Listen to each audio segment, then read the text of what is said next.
Successful palit bushing sa RCB shock to.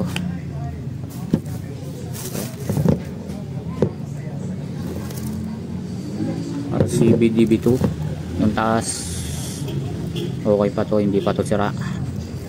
Yung baba yung na damage dito, so in-rider ko kasi hindi swak.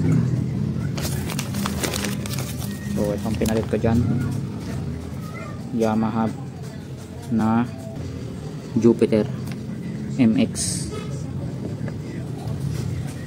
So ang sukat na ito ay 22. Ang sukat na itong bushing na pang Yamaha,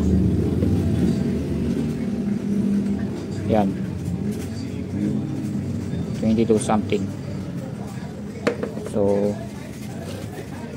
din-rider ko yan kasi nasa 21 something lang yung inner ng ito, inner na ito. So yun, swak na siya yung mga pinag-rider ano. Ganito yung itsura ng bushing yan pinagpalitan. Ayan, may rubber dito.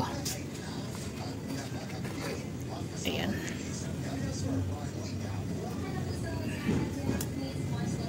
kala ko rubber, kala ko kaya umuuga kasi rubber pala, sealant lang siya. So yan, ganyan siya sa loob. Atin, ganyan yan sa loob, ganyan. Kalimutan ko tawag sa bushing na to eh. Ganyan lang siya sa loob.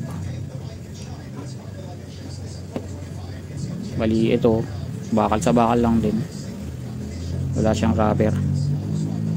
So kapag nasira na to, ang papalit na natin yung steel bushing. Pwede na yun kasi gano'n na yung mga gamit ng aftermarket ngayon, tulad ng MBR1 tsaka ayun, nakita ko sa MBR1 na monoshock yan, bushing nila steel na eh.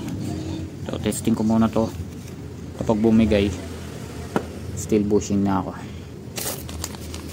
So ito yung pinalit na bushing. Thank you.